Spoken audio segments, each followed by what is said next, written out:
Hey everyone, we just wanted to share a story with you guys. I don't know if you all know about our story and of our miracle, so we wanted to spend a little time sharing that with you today.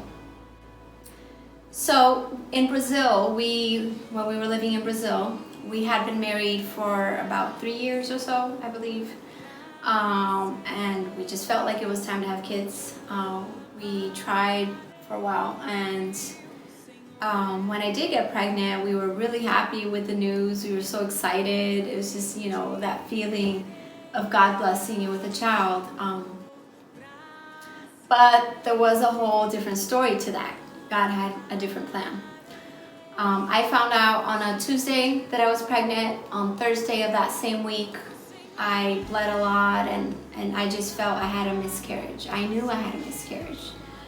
And I called my doctor, and to me, the baby had already come out. But after a few weeks, we were traveling, and I just continued to feel pain. I wasn't sure what it was. And there was still a little bit of bleeding and whatnot. And all in all, it was a crazy weekend because one day going to the hospital and the doctor there telling me nothing was wrong, it was just probably ovulation or something, to 2 days later finding out through an ultrasound at a clinic that I was bleeding. I had internal bleeding, and the baby was still there. It was stuck in my fallopian tube, and I had to go to surgery right away. It was all a scare. I wasn't understanding what was happening to me, but I just knew that, we had to get it solved. So in about an hour or so, I was in surgery, and they had to remove my left fallopian tube. And it was really hard for us. We struggled a lot in understanding why that happened. Why did God allow that? Why all that pain? It was bad enough already losing a baby, but losing a fallopian tube and losing chances of having a baby was even harder. I went through the whole recovery process after that. It took a while, but everything went well. But one thing that we felt God really speak to us through that experience is faith, that you cannot control what happens to you. Whatever happens to you, God is in control, and He's still next to you. He's still by your side, but you have no control over your body many times. So that was a big lesson for us, and we understood from God that even weirdly through that experience, we had to take a step of faith that we were struggling with to just come to the US. I was still recovering from that. A month later, we sold everything we had. We lived in a 4-story house with everything, a good job. Dan had an amazing job. He had his own company there. We just literally let go of everything, packed whatever we could into 2 suitcases each, and we flew to Miami because we understood, we just had that conviction in our hearts to take that step of faith, that God was calling us to actually come and He would work something. And that's what happened. My turn. Miami was hard too because we were trying to get pregnant. And when we find out we were pregnant, we were more cautious about the ectopic pregnancy. And after that, we went to the doctors, do all the blood tests, do the ultrasound. Mm-hmm. And after we did the ultrasound, Isabel did the ultrasound on me. The doctor said does not have the sac on the inside of the uterus, and they said, God knows, let's wait. And after some weeks going back and forward, she bleeded a lot. One day we went to the hospital. We thought it was a miscarriage too, but was another ectopic. And we went 7 times to the hospital every 2 or 3 days to see where the baby was growing. and was between the ovary and the tube. It's ectopic. They pregnancy. couldn't find exactly where it was, yeah. They only said it was a mass growing outside of the uterus, and they said best thing. It's not weight. It's 99% chance this baby is not going to go through the tube because it was too big. Then Isabel took the methotrexate to like a cancer treatment to kill the baby.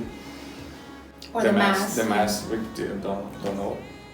But because we didn't want to risk. I would lose the other tube. Yeah. If the baby was growing, she's gonna lose the ovary and other tube. And we couldn't have babies anymore. We trust in God, we ask God for guidance, wisdom, and He gave us peace to do that treatment. And it was so hard because we were asking God, why again? Why one more time? Going through this one more time. It's so painful because we had so much hope. The time was gonna be good. But one song for when Isabel lost the baby that had a ectopic pregnancy on the first time was a song in Portuguese. The Lord is good. It's about Psalms, and they say because the Lord is good and His mercy endures forever. And Lord is good. I always say this: whatever we're going through, we know God is good, and the goodness of God is always better, or much better than our ideas and our expectations.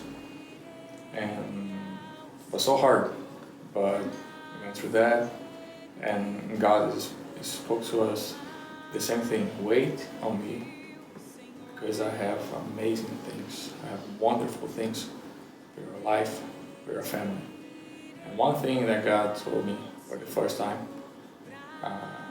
when Isabel lost the baby, said, you're gonna see your children's or child running on the stage and sing, playing instruments. You're gonna be here in the church and you're gonna see them, and they're gonna be a blessing for you, for your family, and for everyone. And God is good all the time. We felt that was His promise to us, and for me, my main struggle, especially with the second ectopic pregnancy, was what is wrong with me? What is wrong with my body? What did I do wrong, you know? It's hard for you not to think that and to kind of blame yourself or question and doubt, you know, am I ever gonna have children? Is this ever gonna happen to me? And the first time around, it was hard for me. I think the biggest struggle physically was, it was very painful. And the second time around, I think it was more emotional. It was really hard to accept. But one thing I have learned is that when you do accept, when you actually surrender your pain, your loss, your vulnerability to God, that's when He can work in you. That's when we allow Him to change our hearts and our minds and to mold us as He promises. And honestly, it's a step of faith because you don't see it. You don't see it, and all you see are just waves coming at you and taking you down.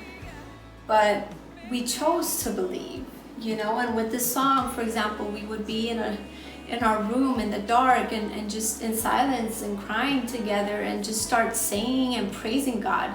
The Lord is good and His mercy endures forever in the middle of our pain. And that strengthened us because we learned that praising God is remembering who He is.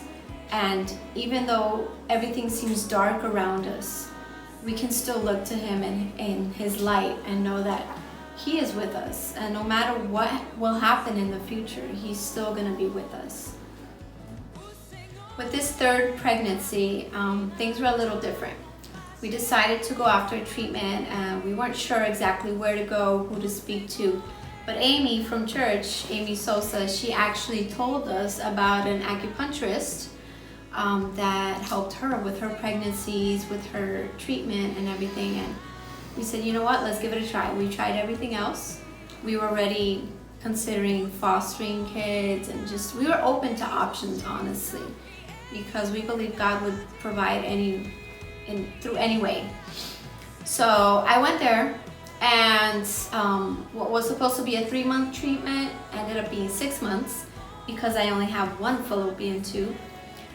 And I did the treatment there, and honestly, I felt like it cleansed pretty much my uterus, everything. I felt a change in my body, and I realized, you know what, this can really happen. But again, God speaks to us through faith, and He asks us to take steps of faith. So we couldn't afford it anymore. And we said, you know what, we're gonna have to stop. And it was really hard for me because I felt like I was giving up on trying. But Dan said, babe, we really need to stop. Like, there's nothing we can do at this point. There's no way we can pay anymore. So I remember the day, it was Saturday in March. We met up with her and we said, you know, Dr. Liang, there's really no other way we can pay, and we can't go further with this. I'm sorry. We want to, but, and she said, why now? Your levels are perfect. Everything's leveled out. Your hormones, everything is perfect for now, trying. And I said, I know, I understand, but we can't. So she respected that, and honestly, from our calculations, that same week I got pregnant. So we know that God asked us to take a step of faith like He did with Moses, you know. Take a step of faith and He'll open the waters. He'll part the waters. He'll make His miracle happen. And we believe our baby is a miracle. We know that.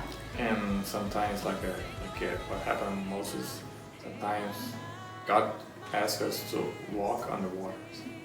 We need to put our feet on the water, and we're gonna walk through the waters, onto the waters. And sometimes we need to walk under the water, and God's gonna stop the water far, far away, but we don't see what's coming. But His blessing is coming. And we need to have faith, believe Him that He has the perfect plan, and He always has. Yeah. So even with this baby, when I took the pregnancy test, I was like, I don't think this is right. I was very rational at that point, you know. And I showed Dan, and he said, no, this is a positive. I said, I don't think so.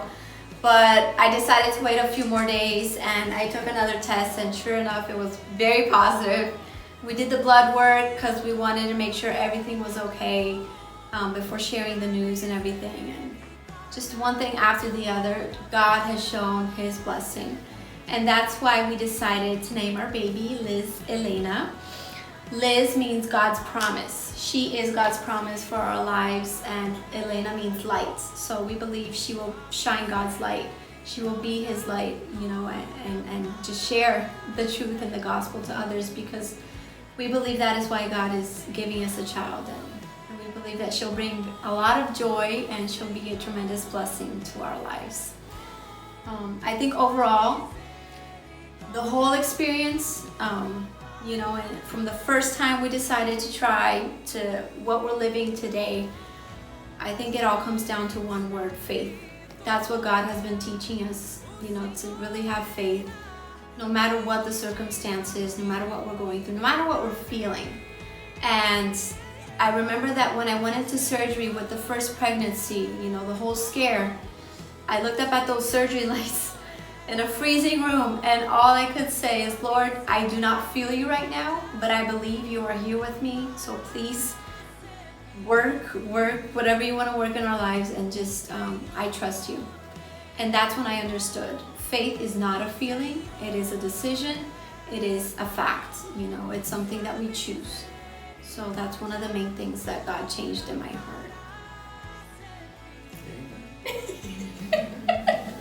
Amen, yes.